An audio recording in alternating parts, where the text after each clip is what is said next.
Olá, boa noite. Sou Samuel, sou professor, né? Professor indígena. Quero agradecer aqui pelo convite, né? Pelo projeto Tutor, a professora Maria, né, pelo convite através do Cretan. O Cretan é um grande amigo, né? Cretan é um responsável pela articulação dos povos indígenas do Brasil. Então a gente estava numa discussão um tempo atrás aí e depois me chegou esse convite através da professora Maria, né?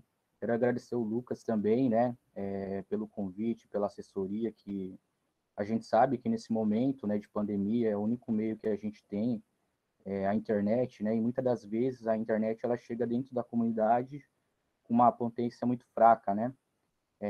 A gente adiou, né, semana passada o evento, né, por conta que teve um falecimento dentro da comunidade atual que eu vivo, né?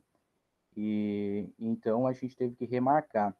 Agradeço pela compreensão também, Lucas, a professora Maria, né, que mandou uma mensagem para mim, né, falando sobre o sentimento, né. Embora não seja minha parente, mas dentro da comunidade indígena é muito se dado através da coletividade, né. Então, a partir do momento que mesmo não seja da família, quando a gente perde alguém, a comunidade ela para, né. Da nossa organização social, né, sentir para a perda do outro, embora não seja da família. Bom, acho que para a gente ter uma apresentação, ter um vínculo, né? E hoje a gente precisa mostrar quem somos. Eu vou apresentar o meu currículo aqui para vocês, tá bom? Rapidinho, e aí a gente já dá continuidade, tudo bem? Tá ótimo.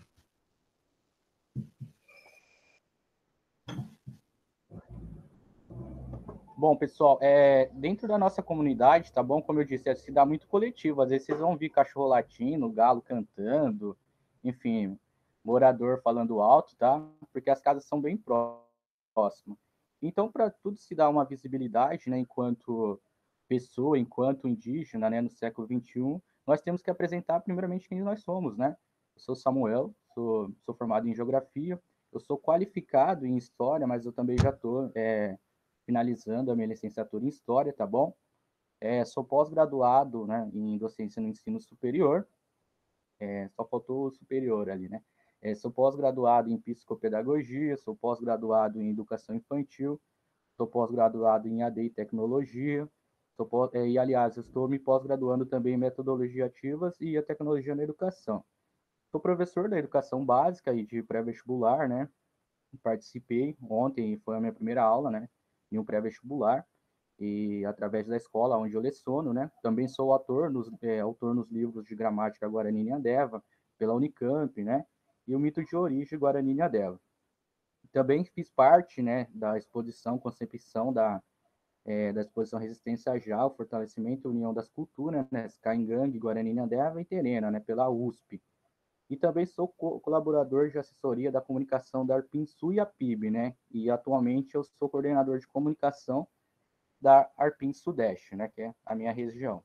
E também faltou aqui no currículo, né, sou apresentador, como eu tinha falado no início, quando a gente estava numa conversa ainda informal, né, sou apresentador também do programa Olhares Indígenas, né, que também é pela Arpin Sul, que vai todo sábado às 10 da manhã pelo Facebook da Arpin Sul, tá bom? Vamos lá.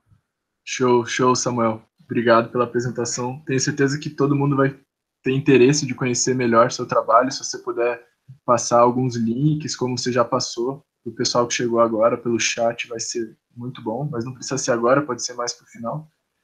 Então, a gente pensou, né, na dinâmica desses encontros, mais algumas perguntas, assim, para direcionar a conversa, e aí também convidar o pessoal que está assistindo a escrever suas dúvidas ou seus comentários pelo chat. Em um momento mais específico, eu vou fazer a leitura para o Samuel, para a gente continuar esse debate. Então, para começar, Samuel, gostaria de... Eu gostaria de fazer uma breve apresentação do que seria a educação escolar indígena e educação Claro, indígena, claro. para a gente não se confundir um pouco, né? Até para explanar um pouquinho mais, que se tem uma confusão muito grande na educação escolar indígena e educação indígena, tá bom? Uhum. É,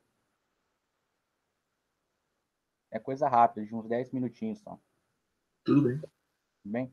Pessoal, também deixei, o Lucas colocou um link, né, aí no chat para vocês, a gente está fazendo uma vaquinha virtual, porque a gente sabe, aliás, né, os momentos que a comunidade indígena ela vem passando, né, com a chegada da pandemia, a gente não tem visita, então não se tem o turismo dentro da comunidade indígena, né? Então os artesãos eles estão sem nenhuma fonte de financeira, né? Então a gente optou por fazer uma vaquinha para dar ajuda também a eles. A quem puder estar compartilhando ou doando, tá bom? O Lucas deixou o link aí da vaquinha virtual aí no chat, tudo bem? Só para a gente dar continuidade, então, daquilo que veio propor, né, essa live, aquilo que a gente vai discutir hoje, é importante a gente ressaltar, quero agradecer a presença de vocês aqui. É muito bom estar podendo participar dessa live, né? Eu sempre vejo antropólogos não indígenas, né? Historiadores não indígenas, enfim, diversas pessoas tentando falar sobre a causa indígena, falar sobre a educação escolar indígena, e talvez isso não tenha uma veracidade, né? Embora a gente tenha que dar visibilidade para os povos indígenas, né? Estamos aqui, sempre estivemos, né? Então é importante, tá bom? Vou fazer uma apresentação aqui também.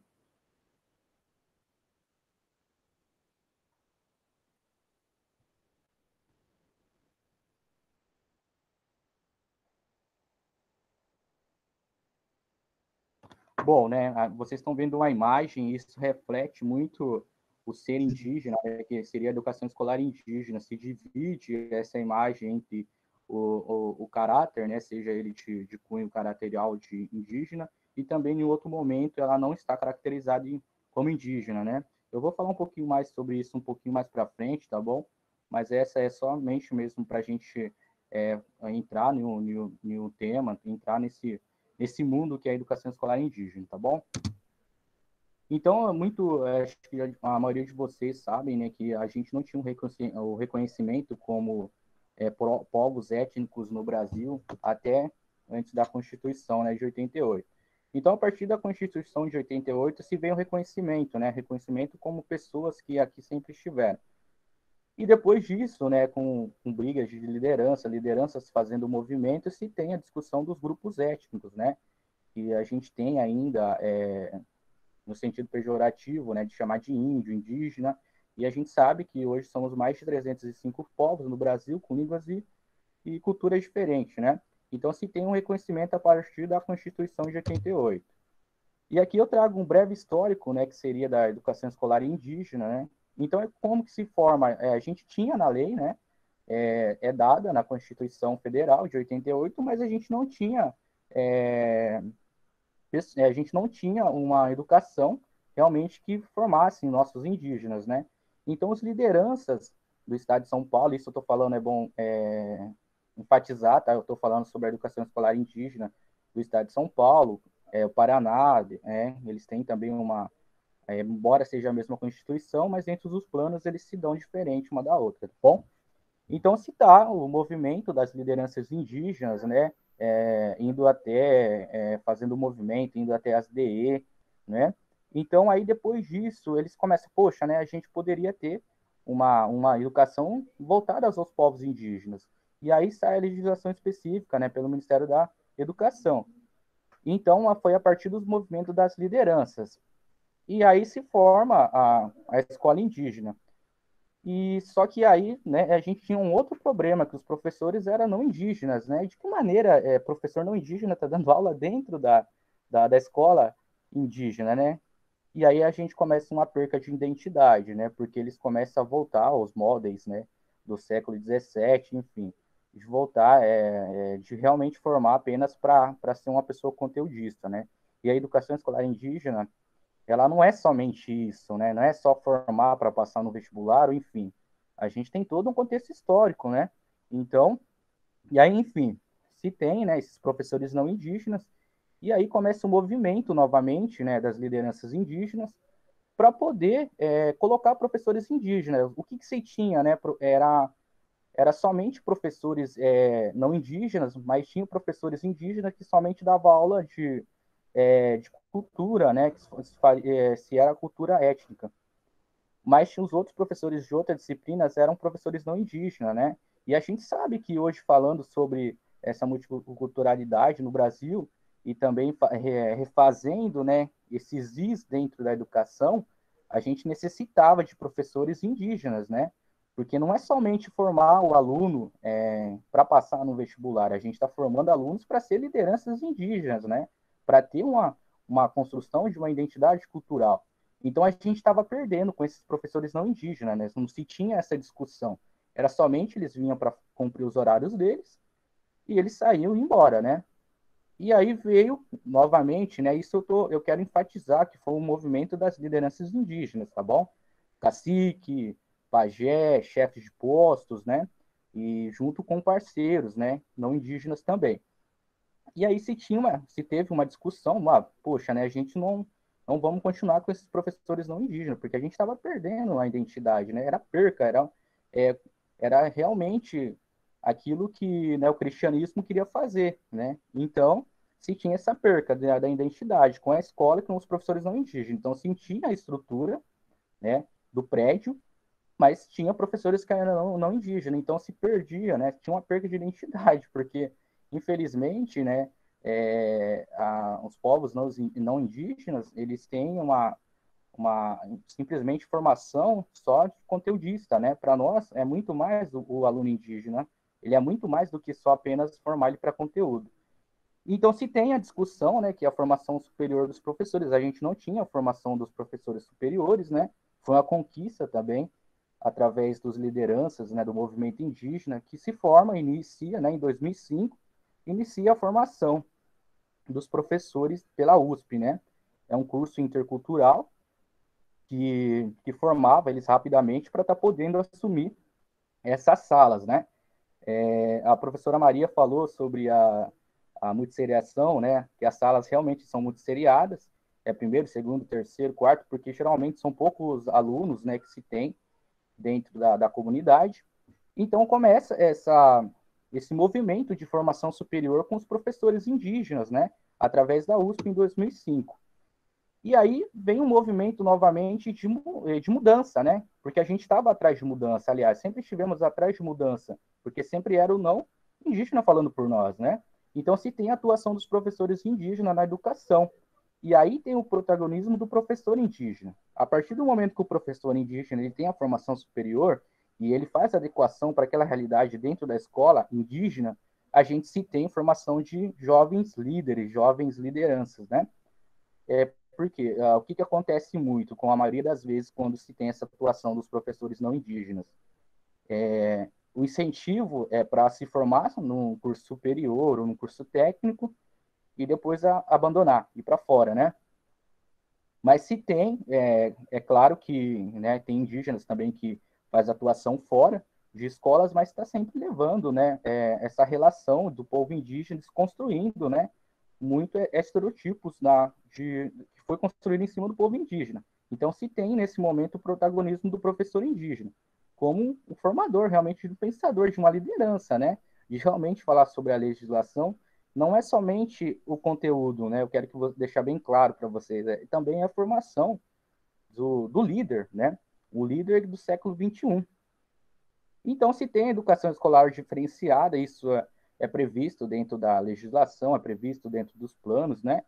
E se tem a formação integral para os futuros líderes, né? Foi isso que eu disse dos alunos, né? Que seria de dentro da escola indígena. Bom, aqui é uma imagem, né? De uma típica escola indígena. Por isso que eu disse sobre a educação indígena e educação escolar indígena, tá? Isso daqui é uma escola moldada na educação escolar indígena. Ela não é da educação indígena, tá bom?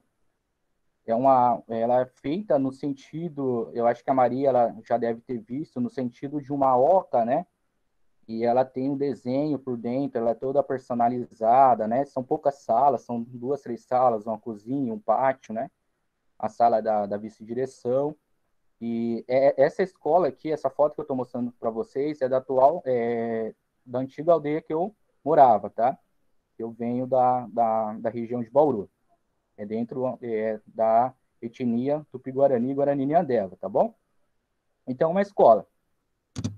Aqui a gente tem um corpo de docentes, né? Eu não coloquei todos aqui, mas se tem os professores, né? Eles estavam aqui num curso, que eu não achei uma foto mais atualizada. Eles estavam fazendo um curso, né, de aprimoramento, enfim.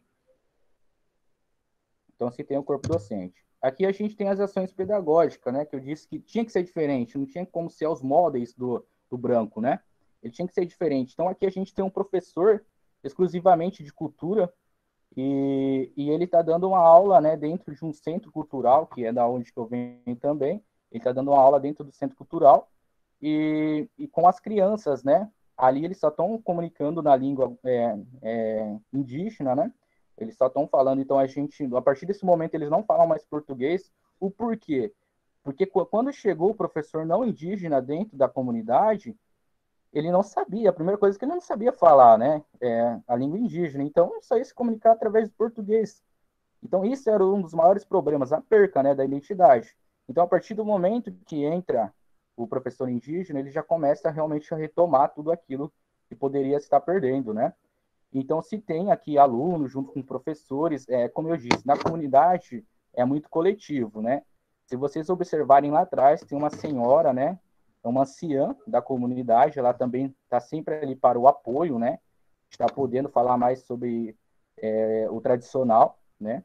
Então aqui a gente tem esse negócio de ficar, tudo é pedagógico, né? Mas se dá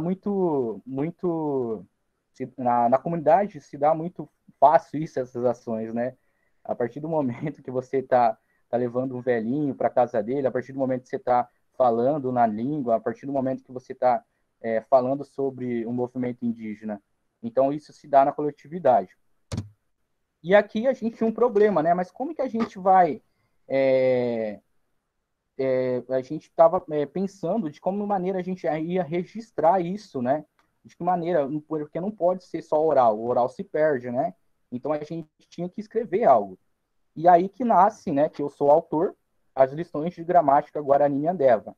Então a gente recuperou, né, todo o vocabulário da cultura Nhandeva, né, Guarani-Nhandeva, para estar podendo colocar isso dentro da escola, né? Porque a gente tinha que colocar num padrão o que estava acontecendo. Nós não estávamos conseguindo se comunicar mais, por exemplo, com os nossos parentes, que é da região do litoral. Se estava se dando um confronto muito grande. Então a gente teve que padronizar, né? E também eles tiveram esse apoio lá através da Unicamp, né? Na qual nos ajudou também na região. Então aqui é uma formação de professores, né? Professores não indígenas, eles vinham, né? Até a comunidade para receber essa formação, né? Embora a gente saiba que a formação de exatas, né? Ela é muito peculiar. Então, não se tem essa discussão. É o que eu encontro muito, né? A galera de exatas, né? Falando talvez muita bobeira. Então, se tinha essa formação dentro, né? Isso daqui é um movimento da escola indígena também. Esse daqui é o Tiago que eu disse, né? Ele é coordenador pedagógico, né? Meu irmão. E ele estava dando uma formação, né? Falando sobre o movimento indígena, né? E nós também certificávamos a galera que ia fazer essa formação, tá? E não é somente professores, a gente também recebia alunos de escola, enfim, recebia pessoas de outros países, porque a gente também tem as pessoas que falam inglês, espanhol, tá bom, dentro da comunidade, para estar podendo receber essa galera, para estar podendo dar uma formação, né? E certificava no final. Bom, aqui também é um movimento, né, quando eu digo da perca da identidade, quando os professores não indígenas, né, estavam dentro da escola indígena, a gente não se tinha um grupo, né, de dança, por exemplo, né, não porque eles não sabiam cantar, né, na cultura indígena, na língua indígena, né. Então aqui é um movimento que a escola fez de retomada de criação, né, do grupo, né, o Amanduá, que significa saudades, né. E então a escola faz essa retomada, né? De as meninas dançarem, de falar a tua língua.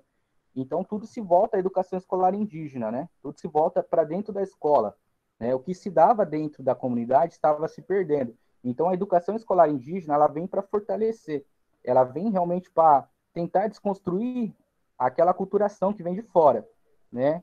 Aqui também eu quero enfatizar e a educação escolar indígena ela promove intercâmbio, né? Aqui a gente estava no Paraná, perto de vocês aí, fica perto de Bandeirantes, ali perto de Santa Amélia, numa aldeia chamada Laranjinha, né? Que são também do mesmo grupo étnico.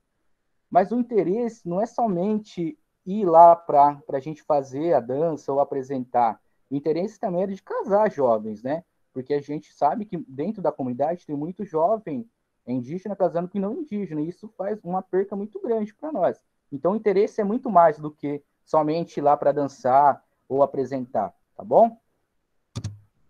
E aqui também, né, uma ação pedagógica que estava acontecendo junto com a comunidade, com os pais, né, os alunos, então se dá muito na coletividade, né, como eu disse, tudo é voltado à comunidade, não é somente aluno, é também pai, vô, cacique, pajé, cachorro, né, que está aí também na imagem, então é muito coletivo, né, que eles estavam em comemoração do Dia dos Pais, a gente estava fazendo uma brincadeira, né, com os jovens, né, que com os pais, que se dividia, né, então essa daqui é uma foto meio antiguinha já, tá, pessoal, e também não faz muito tempo, né, agora na pandemia que tá todo mundo sem máscara, enfim, nesse sentido, tá bom?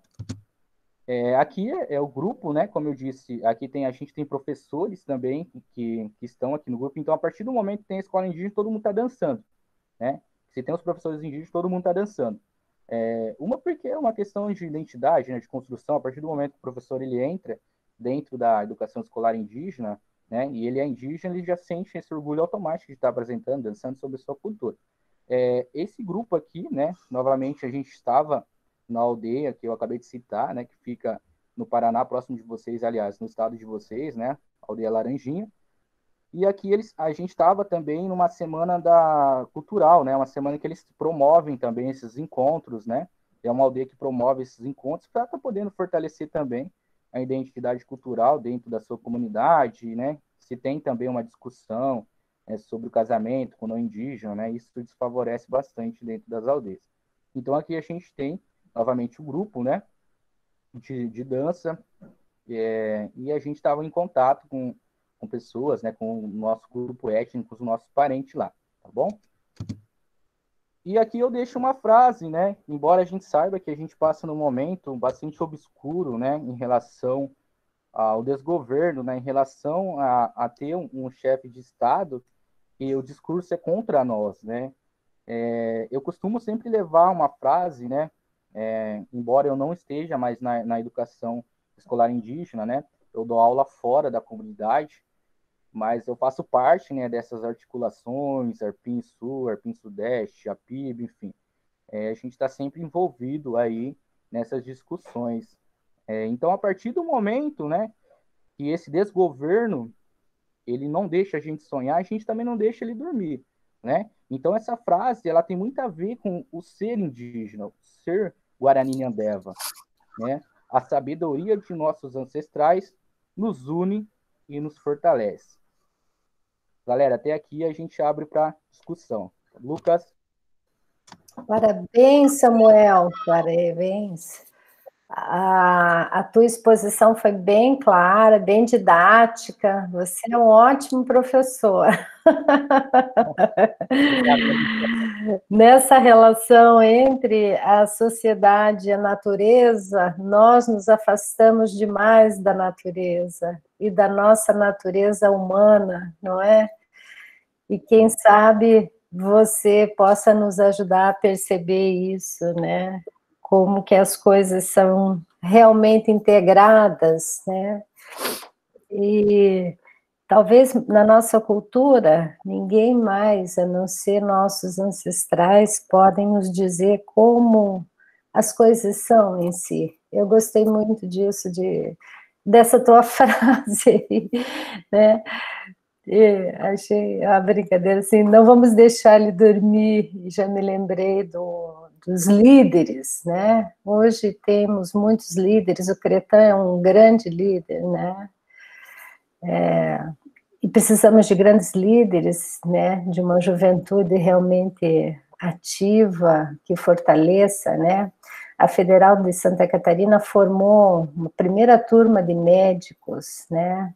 A Federal do Paraná também tem muitos alunos de diferentes etnias. A UTF-PR é minha universidade, né? Nós temos alguns alunos, muitos também têm dificuldade de se identificar, né, com a sua origem, né? participar, às vezes, dos programas de cotas, né? Muitos desconhecem que existem cotas e que existem políticas públicas, né, para que eles acessem a universidade. Minha pergunta para você é essa, Samuel. Voltando a essa temática, né, qual que é a margem, né? Hoje você acredita que na aldeia Icatu, em outras aldeias, o jovem tem vontade de fazer um curso superior, tem interesse, conhece as políticas que permitem para ele o acesso ao ensino superior na universidade pública gratuita brasileira? Olha, Maria, então, como eu disse, eu estava falando sobre educação escolar indígena, se tem, né, esse preparo dentro da escola. E você está falando sobre leite, você realmente está podendo formar líderes que saibam se defender dentro de uma esfera não indígena, né? Então, se tem essa discussão, né, se tem um fórum, né, que eu comentei um pouco tempo atrás, antes de iniciar, se tem um fórum, né, dos jovens indígenas, na qual também faço parte, sou um dos articuladores lá, e nós trazemos, né, indígenas que, por exemplo, aqui no estado de São Paulo, a gente traz da Unicamp, né, a gente traz da UFSCar, da Unesp, indígenas que estão já dentro dos cursos superiores para estar podendo promover palestras e incentivar. Dentro da comunidade, né, indígena, se tem, né, indígenas preparados, realmente que estudam, né? Então, dentro da comunidade atual que eu vivo, 90% dos jovens que aqui vivem, eles têm curso superior, né? Por exemplo, a gente tem um advogado hoje dentro da comunidade, a gente tem enfermeiros, a gente tem farmacêuticos, professores de educação física. E se eu voltar um pouquinho lá para Bauru, né, da onde que eu venho, a gente tem antropólogo, a gente tem geógrafo, a gente tem historiador, nós temos pedagogos, nós temos médicos, administradores, né? O porquê a gente começou a observar, né? Eu venho da educação escolar indígena também, eu fui aluno, né? Fui aluno, inclusive, do meu irmão. Meu irmão foi meu professor. Então, assim, e eu comecei a observar, né, que era muito o não indígena falar, né? E eles começavam a mostrar realmente para a gente, falou, meu, sabe o que eles estão falando? Né? Eles estão falando o que eles leram, eles nunca vieram aqui na aldeia, tem muito disso também, que as pessoas vão fazer pesquisas e já acham que sabe tudo, né? Então se tem, né, esse incentivo dentro das escolas, através das articulações, né, dos jovens indígenas, a gente tem aí dos 15 aos 18, né? Eu sou um dos articuladores, mas eu não faço mais parte, porque eu já passei da idade, né? Eu não tenho mais 18. Mas se tem também, né, o Fórum dos Professores Indígenas, né, que é feito em cada comunidade, que também se tem a discussão, né, e a criação de políticas públicas voltadas à educação escolar indígena.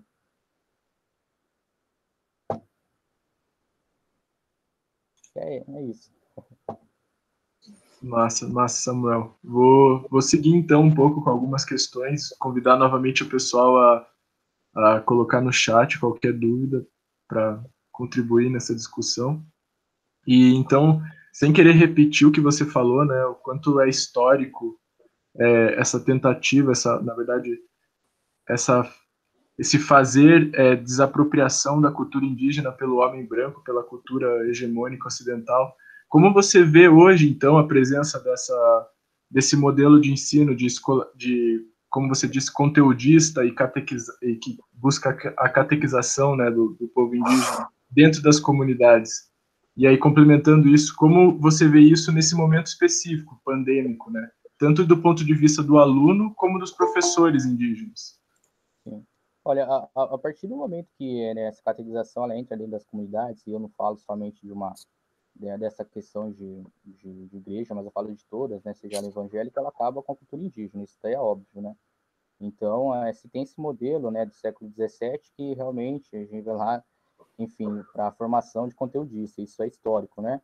Então, a partir do momento que os professores indígenas, eles adentram, né, dentro da escola indígena, tudo desconstruído isso daí, né? E se forma realmente o líder indígena e o líder senso crítico, né, indígena. Então, se tem um outro tipo de modelo, né, de indígena, embora a gente tenha, de líder indígena, né, embora a gente tenha referência, né, como os líderes mais antigos, por exemplo, o Cretã, a gente também tem aí o que é Pelar Sudeste aqui, o Cacete da Arã, né, que são pessoas, eles são as nossas referências. Então, esse modelo que é inserido dentro da comunidade, né, ele é antigo, isso até mesmo fora das escolas não indígenas, né? Ele também é um modelo muito arcaico, né, e medieval, enfim. Mas, nesse momento de pandemia, as escolas indígenas, elas têm se comportado de uma maneira, né? Eu posso falar mais particularmente da escola, eu não quero focar na escola da comunidade que eu vivo, né? Eu foco na escola da onde que eu venho, que minha tia é diretora também, enfim, a gente tem toda uma relação de parentesco, né? Todo mundo é parente dentro da escola indígena. Então, nesse momento de pandemia, a escola indígena, principalmente da onde que eu digo, né, que é da minha região, que é do meu povo, da minha etnia, eles têm, né, feito os trabalhos, enviado, né, como eu disse, são poucos alunos, então dá para ir até a casa. A gente não tem casos, né, de contaminação lá. Então, está se dando, né? O movimento não parou dentro da comunidade, né? O movimento parou fora, né? As comunidades ainda estão se comportando, embora eles não adentrem mais o não indígena, né? Que possa trazer qualquer tipo de doença. Mas dentro da comunidade, ela está se dando de uma maneira totalmente normal, né? Só se parou o prédio, né? Que é a escola, mas automaticamente dentro da aldeia não parou. E isso vem modificando, de certa forma, a própria cultura de relação entre as pessoas, você acha? Digo, com essa questão do isolamento social, como que vem sendo lidado? Olha, eu estava em conversa, ontem eu estava em conversa um pouco de manhã, estava em conversa com o meu primo, ele é médico, né, e a gente está construindo um plano de ação pela Arpim Sudeste, pela Arpim Sul e pela PIB. E a gente estava realmente discutindo sobre isso, né, essa mudança que a pandemia trouxe para dentro da comunidade. Embora, por exemplo, dentro da comunidade, que é uma comunidade guarani, se tem muito uso do pitanguá, né, que seria o cachimbo para vocês não indígenas, né? Então, esse movimento do cachimbo ele já não se tem mais, né? Porque poderia alguém estar contaminado ali, e isso é passado, né? É igual o tereré para vocês, que é passado de boca em boca. Então, se poderia muito bem se contaminar. Então, esse movimento, né, ou o chimarrão, então, por exemplo, que vocês estão aí no Paraná, acho que um pouco mais frio, a região de vocês é chimarrão, né? É verdade. Então, então se tem esse movimento de paralisação, né? Então já não se tem mais a manutenção do 100% da cultura. É uma manutenção, né, 70, 80% da cultura. E como é dado muito na coletividade, né, nós somos bilíngues, então se teve, né, esse processo de diminuição dentro da comunidade, né, dessas relações mesmo de uso, enfim, de frequentar a casa de reza, de estar podendo ter essa questão, né, cultural do uso do pitanguá, né? Saquei. Pô, seguindo então nessa questão da língua, né, que você falou, e você deu, na verdade, tua apresentação já pegou muito das coisas que eu ia perguntar sobre essa questão de professores não indígenas dentro da comunidade, dentro da escola.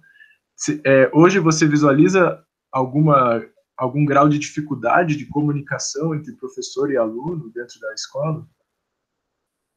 Ou isso já foi Então, superado, já que a maioria dos professores são indígenas, não sei. olha, então a gente tinha um movimento, né? Agora eu vou entrar um pouquinho na educação indígena. A educação indígena ela se dá dentro da comunidade. É esse movimento que a gente está fazendo, lá de ir na casa de reza, de estar falando a língua, né? E de estar podendo ir na casa do outro. Isso é educação indígena, né? Junto com os mais velhos, está ensinando, sei lá, plantar mandioca, plantar batata, pescar, caçar, enfim, né? Passar pela formação, né? Que a gente tem uma formação, não é assim, o cara já é adolescente, né? Não, ele tem que passar por uma formação para ele provar que ele é adolescente, enfim. Então, isso é educação indígena, é tradicional. E o que aconteceu, né? Os professores não indígenas, dentro da escola, eles incentivavam, né, ao conteudismo. Então, a partir do momento que entra o professor indígena, ele entra voltado, né, às ações pedagógicas para fortalecer a tua cultura, fortalecer aquilo que talvez a gente já estava perdido, achávamos que estava perdido, né? Mas a gente sabe que ele apenas adormece, isso através da antropologia, apenas adormece e ele volta a qualquer momento, né? Isso dentro do grupo étnico que eu venho. Então já se tinha esse problema entre o contato, né? A partir do momento que entra o professor indígena, né? Eles já não estavam se conseguindo mais se comunicar na língua, né? E aí que volta toda a questão pedagógica, né? O professor, o movimento das lideranças, o movimento, né? Enfim, dos caciques, pajé, para realmente estar podendo, né? Ter essas ações pedagógicas diferenciadas, né? Então, só que aí a gente tem, né, por exemplo, a partir da DE, né, a gente tem, enfim, acho que não é o caso do José aqui, né, José Vitor, enfim, mas a gente tinha um problema grande lá na DE de Bauru, e achar que talvez o levar o indígena lá, o aluno indígena para pescar, ele não estava fazendo nada, né, ele só estava indo lá passar tempo, ou para nadar. Então a escola indígena começa a fazer esse movimento e aí que os professores indígenas começam, né, realmente a se integrar e falar não, né, bater o pé. Isso daí a gente tem que fazer sim, porque é uma formação de dentro da escola indígena, né? Então se tinha esse problema sim, o E, Lucas. e eu imagino que seja uma luta política até, né? De quem vai ser o professor, da onde vem o professor, material didático, atualização, reatualização em português, na língua do povo. Deve ser bem conflitante isso, pensando em questões políticas até. Então, se tem, né? A gente hoje temos grandes escritores, acho que você já deve ter ouvido falar do Daniel Munduruku, né? E aí a gente também tem o Edson Caiapó, a gente também tem o Emerson Souza, agora a gente também tem o Thiago, né, que é escritor, e a gente está aí, o que aconteceu, né? Poxa, mas a gente está vendo lá nos livros de história, que o pessoal está falando que foi descoberto, né? Foi descoberto o Brasil. Então, poxa, mas aí o aluno indígena, ele vai aprender que foi descoberto, então a gente começa a fazer algumas adaptações, né? Desmentir tudo aquilo que está escrito. Então, a partir do momento que a gente faz esse movimento, a gente não precisa de ter um material específico, né? Igual a gente correu atrás e a gente lançou nessa gramática. Mas a partir do momento que se tem o professor indígena, ele já desconstrói isso dentro da escola, né? Sim. Pô, na verdade, então, a Evelyn aqui está perguntando, acho que é mais um reforço até do que você está falando, como que você vê a escola como um espaço de empoderamento, se isso se confirma? E qual o projeto para o futuro da juventude indígena com a qual ele leciona no curso de pré-vestibular? Olha, a gente tem uma relação, né, de empoderamento, eu acho que não é somente dentro da escola, né? A gente também tem um movimento da saúde, se dá muito no coletivo, né? Então, realmente, né, é formar grandes líderes dentro da escola, fora da escola, né, que eles começam a observar realmente o que está acontecendo ao redor deles, né? Eu acho que chega de um momento de a gente ser tutelado pela FUNAI, enfim, esses órgãos todos, né? A gente começa a falar, nós começamos a sair de dentro da comunidade e dar voz para o nosso povo. Então, esse é o movimento, né? E em relação ao ser professor do cursinho de pré-vestibular, né? Uma, porque para você ser professor dentro da escola indígena, você tem que ser pertencente àquele grupo étnico. Então, eu vim para uma comunidade que não faz parte do meu grupo étnico, né? Aqui na comunidade atual, comunidade que eu vivo, eles são do grupo étnico Terene e Caingani. Então, para mim dar aula dentro da escola indígena aqui, né, na atual que eu moro, eu tinha que ser de um desses dois grupos. Eu não sou. Né? Eu só posso dar aula, isso também é dado dentro da legislação, né, específica e diferenciada da educação escolar indígena. Então, uma porque essa relação mesmo da língua, né? No que todo mundo acha que é igual, mas os grupos étnicos são um diferente do outro. E então eu acabei chegando, né, até nessa comunidade, fiz atribuição na diretoria de ensino, enfim, fui convidado para dar aula no cursinho de pré-vestibular. Nesse cursinho de pré-vestibular é específico, né? Eu dou aula de geopolítica lá. Mas dentro da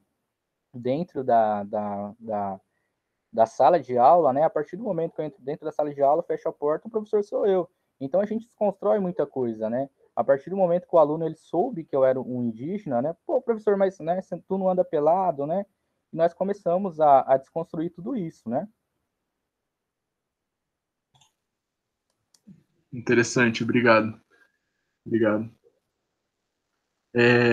Pô, voltando a essa questão, né, da desconstrução, que eu imagino que seja grande e necessária ser feita dentro das escolas, pegando agora um pouco dentro da perspectiva da gente, né, entre aspas, aqui, que percebe como é nítida a intenção de uma grande mídia ou de grande parte dos governantes de desinformar a própria população sobre os aspectos da cultura indígena, sobre os aspectos da história mesmo do Brasil, sobre saúde, trabalho, organização social, educação.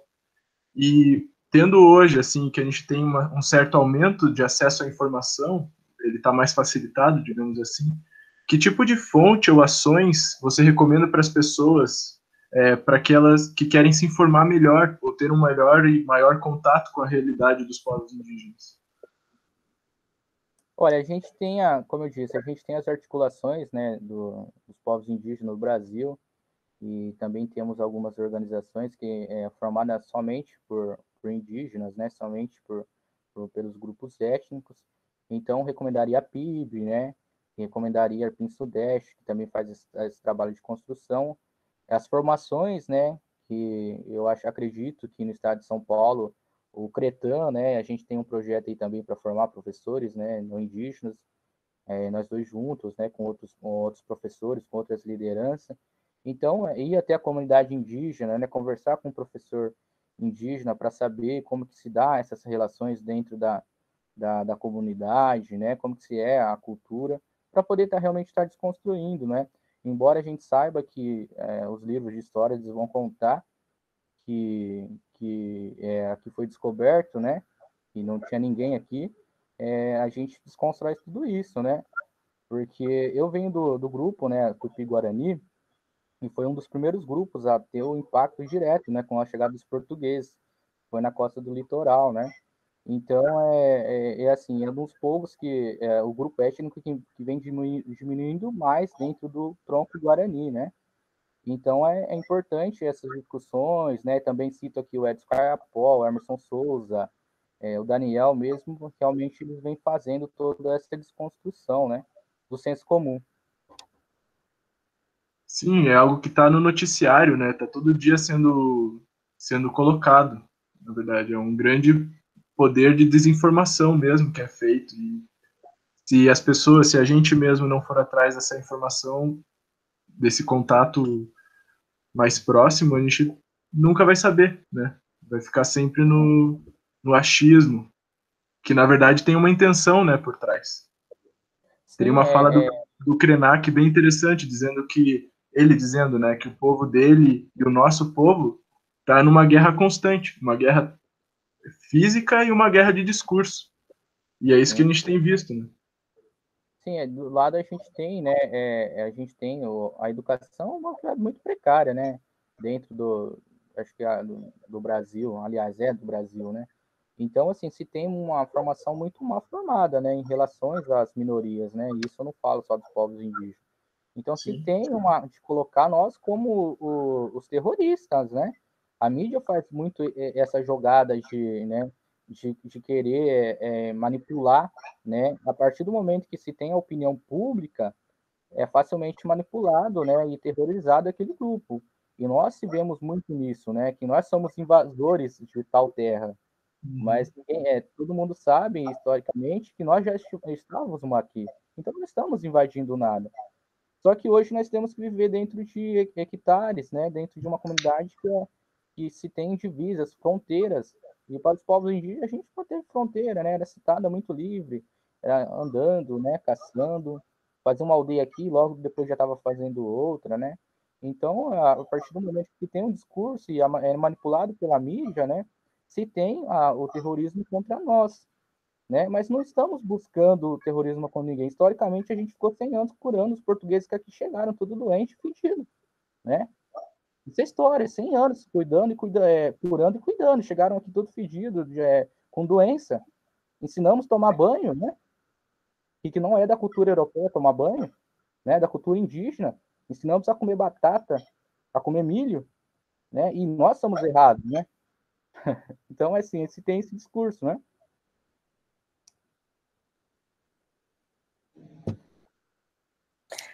Ótimo, eu vou fazer uma pergunta. Posso? Vontade, Maria. Eu assisti esses dias uma preocupação minha, cultural, né, de proteção, porque a minha área era da saúde, né?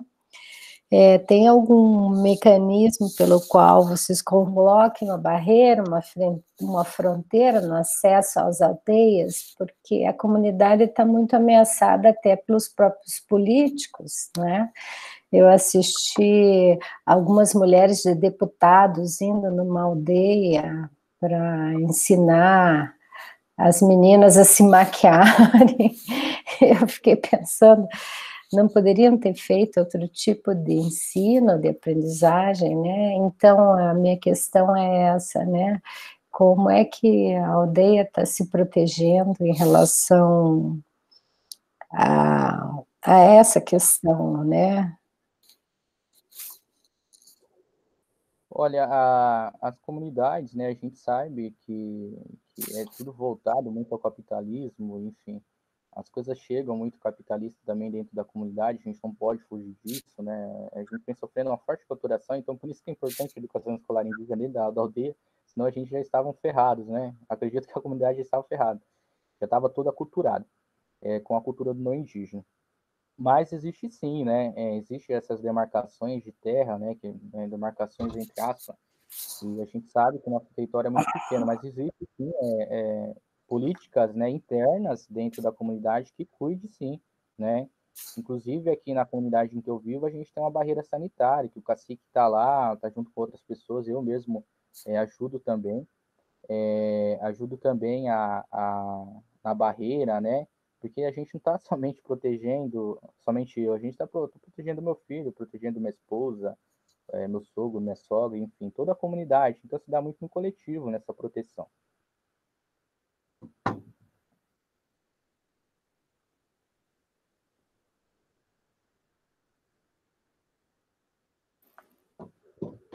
Legal, tem mais uma questão aí, né? Da Adelaide e do José Vitor. O José Vitor mais passou um relato aqui, bem triste, mas a Adelaide perguntou como você compreende a pesquisa com a comunidade indígena. Olha, como eu disse, né, a gente tinha muito pessoas que vinham até a comunidade para pesquisar e isso não tinha um retorno nenhum, é somente retorno para ele, né? De conquistar um título, conquistar, enfim, uma formação para ele. Hoje, né, eu falo da comunidade que eu venho, se tem uma política dentro da comunidade, né? Isso é uma política construída pelo cacique, liderança e toda a comunidade, né? De não se deixar dentro de pessoas que a gente não conheça, né? Por exemplo, a gente tem um trabalho, né, isso é consolidado desde 1990 com a Unicamp, que é um professor Vilmar, né, ele é linguista, e foi ele um dos que ajudou a gente a fazer essa criação da gramática, né, padronizar. Então, assim, a pesquisa dentro da comunidade que eu venho, ela não se dá com pessoas não indígenas, ela não adentra. No entanto, que os pesquisadores são os próprios indígenas, né, reforçando, né, e desconstruindo aquilo, elevando para dentro das universidades. Bom, eu vou contar um relato para vocês aqui em cima disso com o José Vitor, né? O José Vitor é meu PCNP, ele já se apresentou aí. Forte abraço, José, que bom que você está participando aqui. Fico feliz, né? Porque isso faz toda uma reparação de entendimento dentro da comunidade, né? Eu acho que isso é importante, essa participação, ouvir, para depois a gente aplicar, talvez, algo que possa contribuir, né? Bom, no ensino médio, e isso, né, eu fui formado também com professores não indígenas, né? Então, assim, era algo muito complicado, que tinha um professor indígena e tinha um outro não indígena, enfim, a gente ficava meio que perdido. Hoje é 100% indígena, né? Só se tem os técnicos que são não indígenas. Mas no ensino médio, no terceiro, né, a gente estava numa aula de inglês, e a professora de inglês, ela estava lá aplicando conteúdo, né, falando e tal. E eu acho que assim, a maioria de vocês deve lembrar, né, ou lembram, que existia, ou existe ainda, né, uma banda chamada Restart. Então, o Restart, eles tinham feito um comentário que eles iam fazer um show na Amazônia, só que não sabia que se lá tinha civilização, ou eles iam fazer também no mar. E coitado deles, né? Por isso que, enfim, mas dando continuidade. E aí a professora pegou e fez esse comentário, né? Só que eles fizeram comentários falando que não sabia se existia civilização, que você tinha mato. E ela mudou o comentário. Ela falou assim que lá só tinha índio, né? Ela falou dessa maneira para mim. E aí eu fui falar, não, professora, eles não falaram assim, eles falaram dessa maneira. E ela olhou bem para mim e falou assim, índio é o quê? Índio é bicho, né? E aí a gente estava em Alpitinha, né, o ensino superior, aliás, o ensino médio dentro da aldeia, né, na qual eu vivia, eu estava numa escola não indígena, estava estudando fora, né, o ensino médio, e aí todo mundo deu risada de mim, até os próprios colegas da aldeia, as vizinhas, né, também começaram a dar risada, e eu falei, nossa, a partir desse momento eu falei, eu quero ser professor. Então, a partir desse momento, eu falo, nossa, eu preciso me defender. É porque uma pessoa que poderia estar dentro da minha frente, me ajudando a falar, né, a dar visibilidade ao povo indígena, ela estava sendo preconceituosa comigo.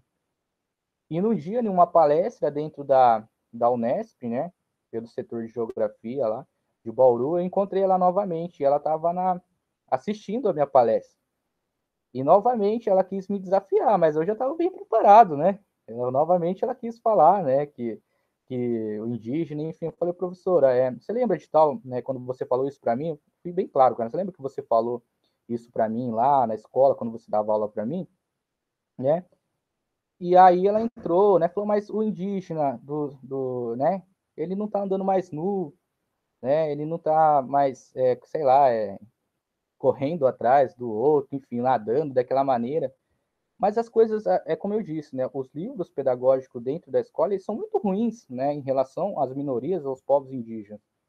Então, se tem uma construção, né, e isso também eu enfrentei dentro da faculdade, dos meus cursos, né, enfim, que eu venho fazendo, poxa, mas você não é índio, né? Poxa, a gente não é índio. O índio foi os caras portugueses acharam que estavam indo para a Índia, os caras burro pra caramba, chegou e achou que era tudo a Índia que eles estavam chegando. E aí se tem também o discurso de indígena, aí depois o grupo étnico, que é o mais correto falar. Mas sim, se tem realmente esse discurso, né, que, poxa, os caras, todo mundo evoluiu, né, e os povos indígenas não evoluiu, ficou no mesmo lugar, né. Então se tem realmente, pessoal, índio fake, né, mas o cara tá andando de carro, de moto, pô, mas você toma banho todo dia, você virou índio. Não é da cultura tua, então a gente também pode usar de outras culturas, mas sem perder, né, as nossas tradições, a nossa cultura. E aí foi nesse discurso que eu volto, que a professora, né, que cometeu o preconceito comigo, ela disse, mas, poxa, vocês estão andando de Hilux dentro das comunidades, vocês estão andando enfim, de Rolex, vocês estão andando de Hollister, pô, mas você tá tomando banho todo dia, você virou índio? Fui bem claro com ela, né? Pô, né? Tá comendo batata todo dia e tá falando que para fazer sua dietinha que você vai na academia, então virou índio por estar comendo batata, né? Tá chamando o Brasil, que é uma faz a língua, né? O Brasil é do vocabulário indígena. Você tá chamando o Brasil de Brasil, você virou índio. Então, assim, as pessoas elas estão muito mal preparadas. E nós estamos muito bem preparados hoje, né, para estar podendo falar sobre a cultura, enfim, desconstruir tudo aquilo que se construiu ao longo desses anos, né?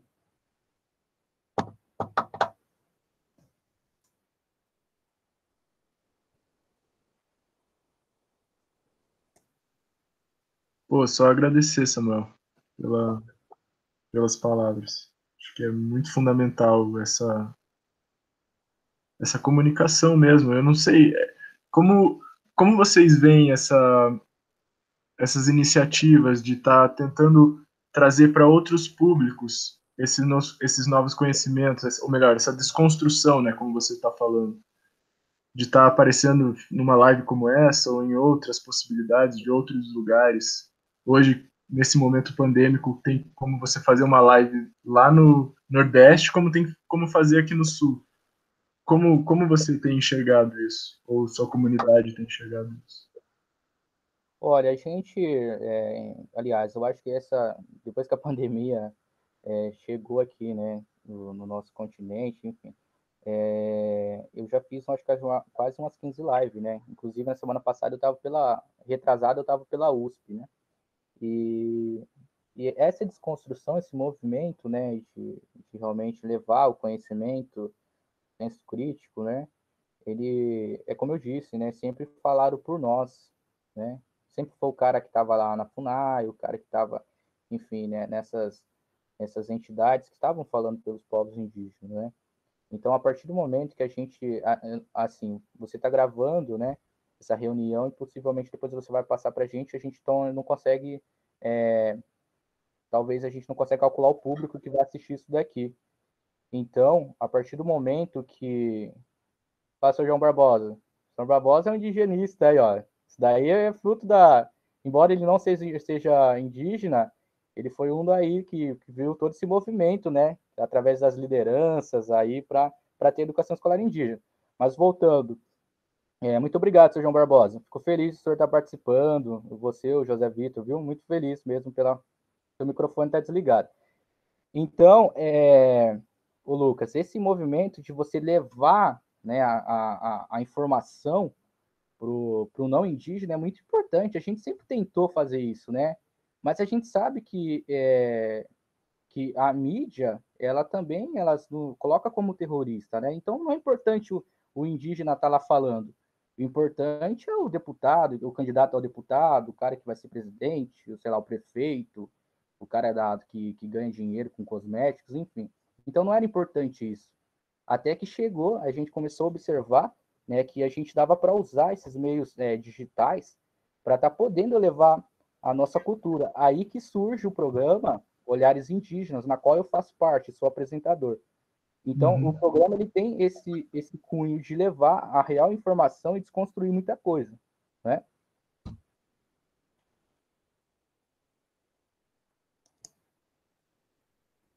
Estou aqui pesquisando até para poder compartilhar o programa Olhares Indígenas que você falou. Imagino que seja uma ótima forma também para se informar melhor, né? Isso, está lá na minha página, tá? Se você puder pegar lá, é pela Arquim Sul. Eu sou um dos apresentadores lá. Tá bom. E agora o programa, sábado passado, a gente teve a presença, né, da Sônia Guajajara. A Sônia Guajajara saiu junto na capa do Boulos, né, saiu a vice-presidente, e aí a gente teve a presença e também foi o lançamento da candidatura de um pré-candidato aqui da atual comunidade em que eu vivo, né, que eu moro. Então, se tem essa... Ela é vice do Boulos, né? Ela foi vice, né, em 2018. Certo. Foi saiu o vice dele. Uhum. Quer fazer uma pergunta? Pergunta uma sentadinha. Aqui, ó. O Adelaide fez uma pergunta aqui. Muito obrigado, professor Samuel. A pesquisa ocorre a partir do pesquisador indígena e para a comunidade indígena. É isso, professor? É isso, Adelaide. Né? A partir do momento que se tem a pesquisa, ele vira material pedagógico para se estar trabalhando dentro da comunidade indígena, tá bom? O José acabou de compartilhar aí o livro do meu irmão, o link. Muito obrigado, José. Esse daí que vocês vão encontrar lá, o escritor, o Thiago Niandeva, tá bom? Ele é antropólogo e ele está vendendo os livros dele, ajudando a comunidade, né? Repartindo, enfim, colaborando para dentro da comunidade, para comprar máscara, para comprar álcool gel, para estar ajudando aquelas famílias que talvez não tenham acesso, né? Tanto. A gente sabe que o nosso Ministério da Saúde aí sempre foi, aliás, né, nesse atual momento é uma porcaria. Então, enfim, a gente está tentando aí ajudar. Então, isso também nasce a vaquinha, né, na qual a gente fez da Aldeia Catu para estar podendo ajudar os artesãos, estar podendo ajudar o agricultor, né, que se tem incentivo aliás, se tem muito discurso, né, desses grupos políticos, mas não se tem incentivo dentro da comunidade.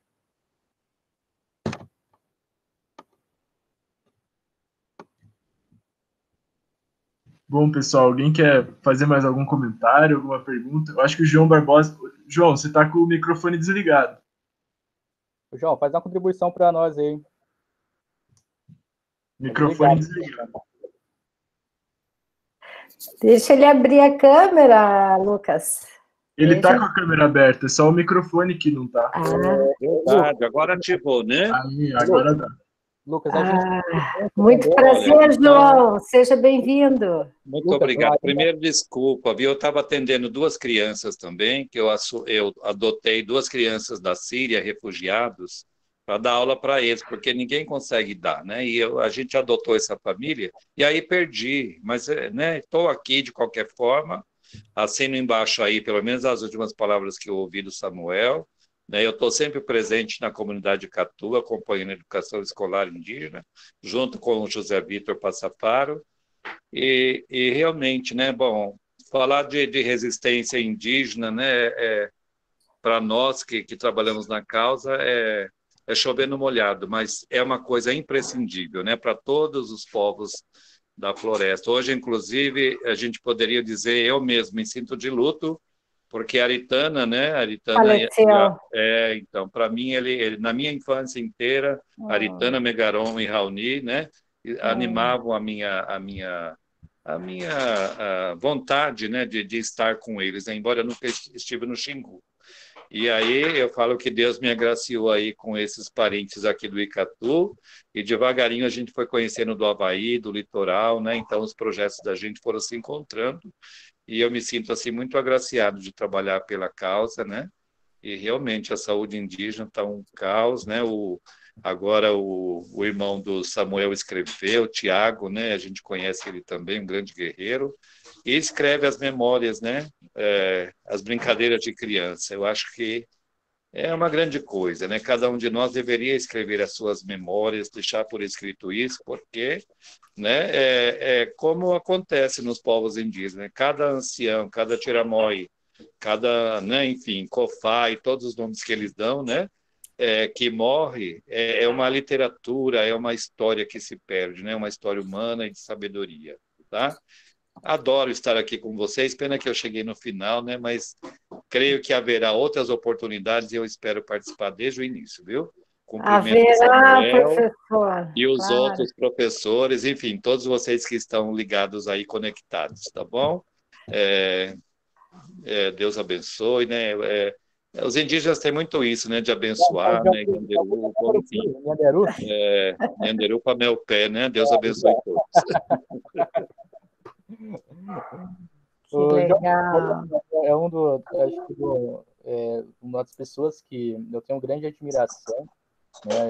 Chega a partir de um respeito, né? Ele não chega impondo, talvez, a ideologia do não indígena, né? Ele chega impondo respeito, acompanhando e construindo junto. É isso que a gente quer, parceiros, né? Não quer que ninguém chega colocando as suas ideologias, colocando aquilo que você acha ou acredita que é certo.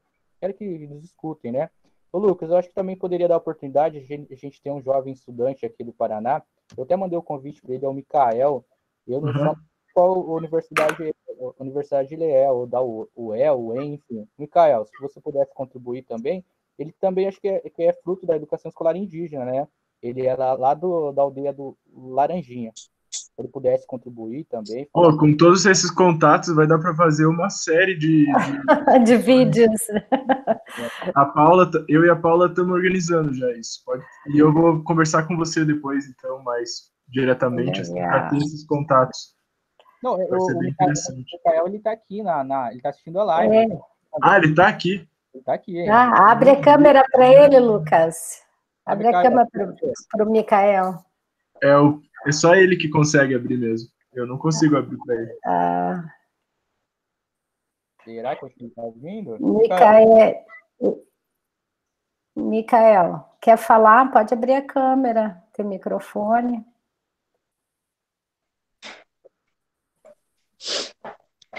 Tem uma foto bonita dele. Eu acho que ele não está próximo ou ele não quer falar, né? Mas... é muito tímido ele, né, Samuel? Se tem essa questão, né, da timidez, mas enfim, eu acho que ele não deve estar próximo, mas que eu pedi para ele entrar, porque ele poderia também contribuir aí em relação à, né? Embora ele também seja formado pela educação escolar indígena e agora ele está no curso superior em administração.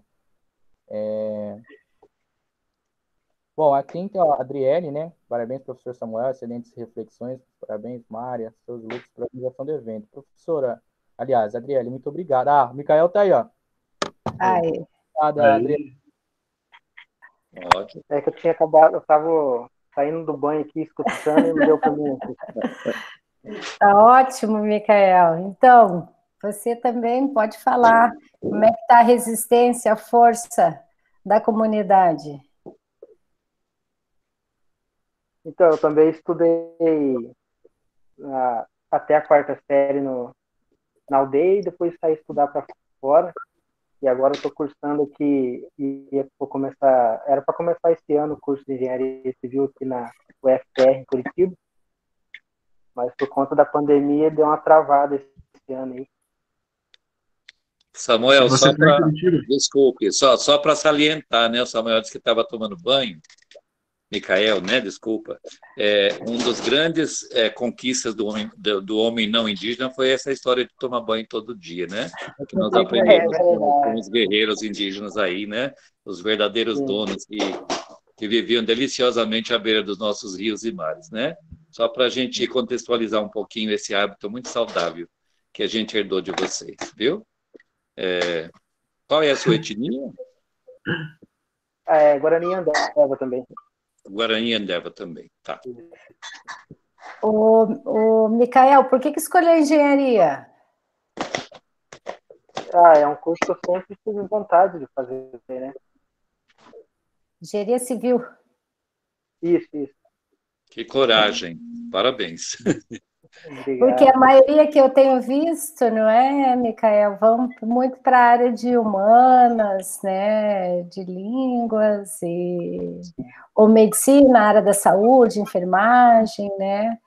Mas eu vejo poucos indo para a área das exatas, das engenharias, né?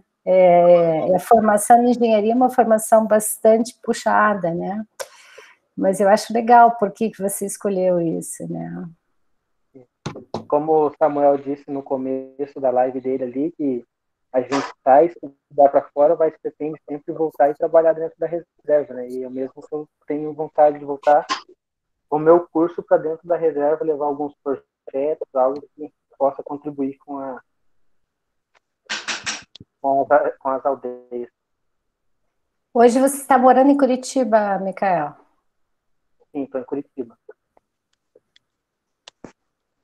Posso contar uma curiosidade? Desculpa, eu não sei o tempo que vocês têm, eu entrei assim de fim, né? Conversa, João Barbosa, você é acostumado, roda de conversa. Melhor assim. Mas a única coisa que eu ia contar, né, quando o Micael fala que ele quer ser um engenheiro, tá?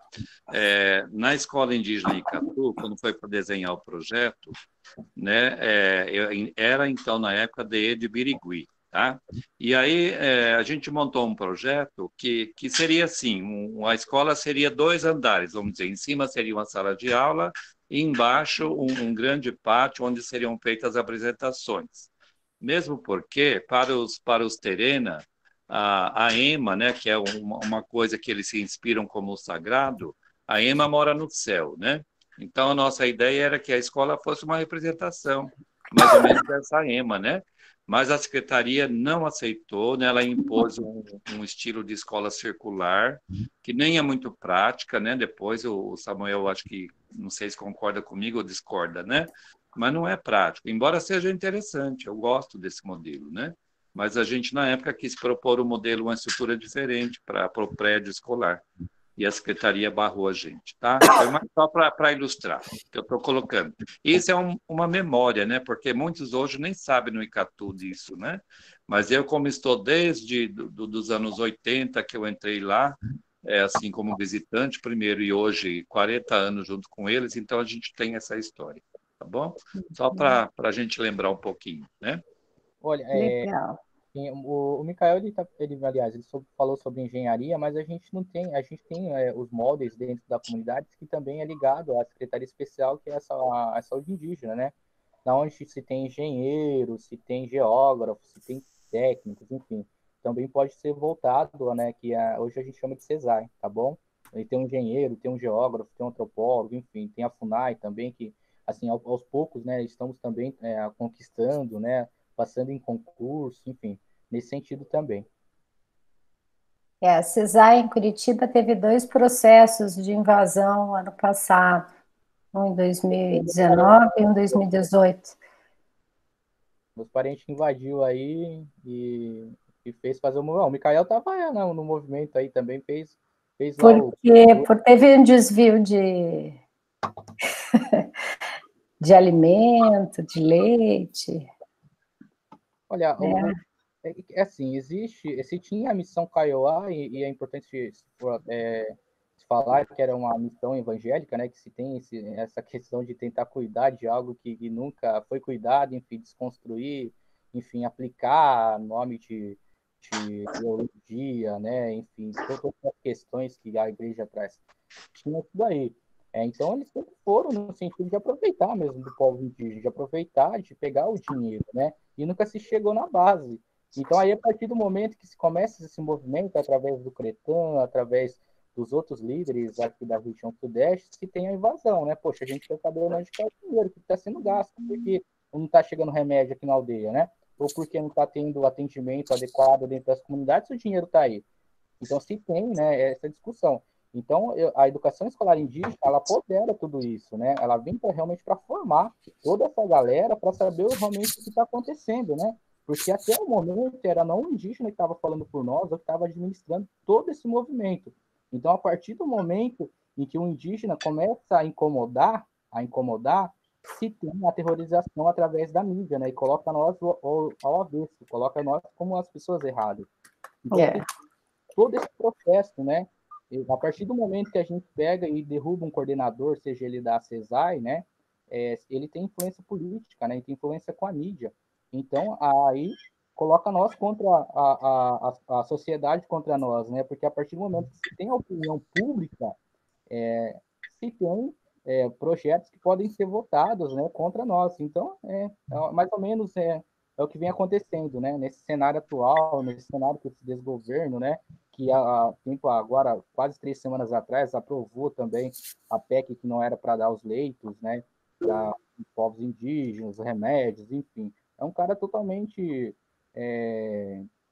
louco, né? Desgovernado, um cara que não representa a população, né?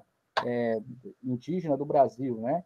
Então, aí que se tem a discussão dentro dos olhares indígenas, né? Com o lançamento das pré-candidaturas. Começou a se observar também que o candidato não indígena, ele vinha dentro da comunidade, mas ele só vinha para proveito. Então, a gente entendeu que talvez a gente teria que colocar os nossos candidatos lá dentro para tentar aprovar uma lei ao nosso favor, né?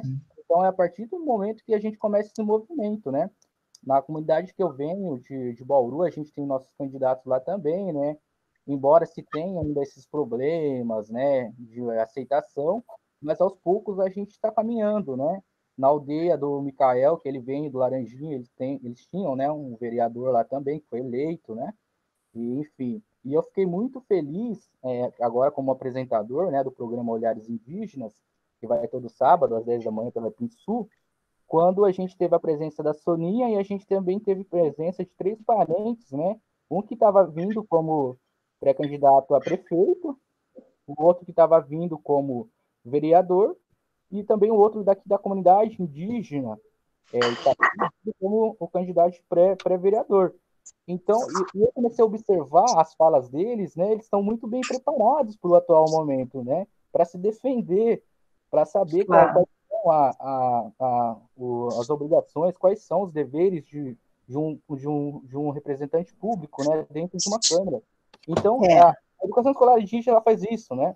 Eu acho que eles começaram a entender que as relações, né, de todas as formações, ela se dá dentro da educação escolar indígena, dentro da escola. Então, por isso que a escola ela é muito importante, né, para os povos indígenas. Aí isso eu não falo somente da minha etnia. Fundamental, na verdade, né, Samuel? Na verdade, para qualquer comunidade, né, esse senso de ocupar os espaços que teoricamente foram criados para representar a sociedade é fundamental. Se isso não acontece, eles vão fazendo como eles querem, representando elites políticas. Mas só uma palavrinha, Maria Sara. Eu acho que uma outra, não sei o foco direitinho, né, desse trabalho de vocês, mas o Samuel tocou num ponto interessante. A questão das religiões nas aldeias daria um tema para discutir bastante. Né, vamos fazer uma live. Exemplo, vamos fazer uma live discutindo isso. O movimento evangélico, né, ele assim, cá entre nós estudiosos aí, vocês, né, é extremamente perigoso na medida que ele forma as mentes para tal, né? E aí, depois que você faz a catequese X, né, a gente vê isso olhando aí para o nosso Senado, para os nossos governadores, enfim, toda a política nacional, né? Então, eu não sou contra o evangélico, não é essa a questão. Mas existem, sim, posições que acabam com a vida cultural das Acaba comunidades, distorcendo, né? né? É muito Distorcendo, né? triste isso, é muito triste, né? Mas esse é um outro capítulo, né? Daria aí Vamos muitas lives fazer aí, né? uma pesquisa sobre isso, né? É, Como é que essas culturas acabam afetando, né? muito, Tensionando, muito, né? muito Todo o demais, né? sistema de crença, toda, né, cultura ritual, né? Tudo Sim, dentro das tem aquelas que respeitam, né? Do meu conhecimento, do que eu sei, né? Por exemplo, aqui a gente não está para citar nenhuma, mas a congregação, né? Tem um combinado com as comunidades, né? São da congregação, desde que respeitem os rituais deles, enfim, né? E tem comunidades que dizem, olha, aqui não entra ninguém, nós vamos servir o nosso Deus como a gente sabe, através da natureza, enfim, né? Mas são outros assuntos, desculpe eu comentar, mas genocídio no Brasil, onde é que não tem, né? Principalmente para as comunidades minoritárias, né? É outra live, é outro assunto também É grandioso. outro tema grandioso, nem falo. Desculpa, viu? Às vezes eu falo demais, né? Que as ideias fervilham na cabeça da gente. A Tá? gente fez, em 2017, um evento chamado Tecnologia Indígena no Brasil. E participou Cretan, vários caciques, e participou Derli Cardoso Fiuza, que é o nosso procurador, né? E que é a pessoa que luta pela demarcação das terras indígenas no Brasil. Então, foi bem interessante, e dali decorrem vários outros temas, né? Dá para fazer uma live só Eu sobre espero não perder saúde. mais, viu? As lives de vocês, tá? Porque me interessa muito esse assunto, tá bom? Vamos convidar o nosso procurador, o professor Derli Cardoso Fiuza, que é procurador da universidade, e conhece muito também, né? Tem a descendência, trabalha pela demarcação a nível Brasil, né? Ele é o grande representante da causa, luta pela causa. E temos várias outras pessoas também que a gente pode chamar para debater temas específicos, né? O tema da religiosidade, o tema da saúde, né? Para como é que a gente vive, né? Quais são as margens que tocam as culturas, né? E o que uma cultura pode fazer para preservar, né, os rituais da sua origem. Um ponto que me preocupa demais aqui, conhecendo a nossa comunidade, é a questão da língua, né? Eu acho que o que dá uma identidade para um grupo também é a língua, né? E a gente vê assim que os jovens vão perdendo isso, né? Então, né, se eu fosse um Tiramói ou um Cofá, um velho da aldeia, eu ia ficar muito triste, porque, né, parece que esse valor vai se perdendo ao longo dos tempos, né? E não sei, né? Outro assunto também, a questão da linguagem, né? Enquanto identidade de grupos, né? De famílias. Isso. Bom, mas eu acho que é isso, né? Agradecer vocês pelo convite, agradecer o pessoal que entrou, o Sr. João Barbosa, né? Sr. Barbosa, eu acho que qualquer tipo de religião dentro da comunidade indígena, independente se tem acordo ou não, é ruim, né? Então, agradecer vocês pelo convite, agradecer que foi através do Cretan, o Lucas, né? Eu não sei se a gente vai dar continuidade, se vai se encerrar, né? A ideia, o teto era 7, mas tá ótimo, 7h30, a gente começou um pouco depois também, não tem problema. Mas também, como não tem mais nenhum comentário, acho que a gente já pode ir encerrando mesmo. Ótimo. Eu queria só agradecer, então, a fala aí do Samuel, a participação do João Barbosa, do Micael. Temos vários alunos também na UTF-PR que podemos convidar para um outro bate-papo, né? E agradecer a organização e a participação de todas as 17 pessoas que a gente não conhece. E eu tenho um ritual também, que é no final das nossas lives a gente abrir as câmeras, porque como a gente fala muito em tecnologia, Parece que às vezes a gente está falando só com o computador ou uma luzinha azul na nossa frente. Daí você vai poder ver as pessoas, Samuel. Vamos pedir todo mundo que puder abrir a câmera. Pode ser? Tirar uma foto aqui. Aí a gente tira uma foto e faz um registro de todo mundo. Lá no Facebook do tutor, né? Enfim. Isso. Aí coloca no Facebook do tutor. A gente finalizar com chave de ouro, e a gente estava falando sobre, aliás, desde o início eu estava falando sobre esse processo da língua, essa questão de ser bilíngue, enfim. Eu vou ensinar vocês a falar boa noite dentro do meu grupo étnico, né? Que é Guarani. A gente se fala Puntum Porã. Então, todo mundo, na hora que abrir, se vocês puderem abrir, o Lucas gravar esse modelo, aliás, gravar nesse momento, ficaria muito feliz para depois a gente publicar. Eu acho que é isso mesmo, a gente fazer todo esse movimento de desconstrução, né? Se aplicar, eu acho que vocês saem daqui ser humanos melhores, né? Melhores do que entraram, por estar aprendendo um pouco mais sobre a cultura. E eu agradeço muito vocês por estarem aqui, nos ouvindo, né? Embora a gente tenha ultrapassado o limite, mas é sempre bom, né? A gente está podendo levar até vocês, você está dando visibilidade para o professor indígena, para a liderança indígena, para o pajé. Fico muito feliz, tá bom? Muito obrigado novamente pelo convite, o senhor Barbosa, o José Vitor aí. O José Vitor acompanhou ontem minha aula, né, no pré-vestibular, está acompanhando hoje. Ele tá Estou virando fã, seu. Estou virando fã, seu. Que legal. É claro que nós temos, eu tenho toda uma formação tradicional por trás de mim, que vem do meu pai, que vem do meu avô, que vem do meu irmão, enfim, a gente tem, né, um olhar totalmente diferente para dentro da comunidade, né, no sentido da gente elucidar a nossa cultura. Mas, novamente, muito obrigado, viu, pelo convite. Deixa eu ver se eu consigo tirar a foto, espera aí. Como é que é a frase? Calma aí, fazendo o encerramento ainda, mas agradeço pelo convite, né? Muito obrigado à professora Maria, que entrou em contato comigo, através do Cretan. O Cretan, a gente vai estar numa reunião amanhã, né, que a gente vai criar um curso para a formação de professores não indígenas, enfim, quem quiser fazer o curso, né, para estar podendo ter uma carga horária. A gente também está através de uma instituição, né, para ter um cunho, toda a questão de burocracia, né? Mas, enfim, é Puntum Porã. Tuntum Porã. Puntum Porã. Puntum Porã. Aí a gente eu acho que dá uma oscilação, né, tanto para a gente falar, mas eu vou contar até 3 e a gente repete novamente, aí vocês filmam, pode ser?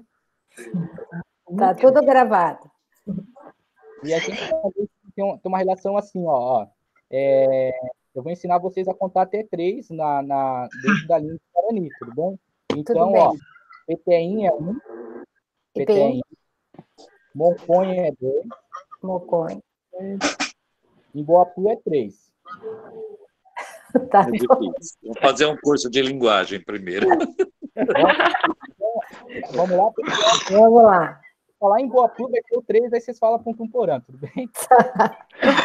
O importante é o Emboapu, que é o 3, tá? Petém, Monconha e Emboapu, Puntum Porã. Tuntum Porã. Até mais, gente. Um abraço. Obrigada pela participação. Valeu. Valeu. Tchau.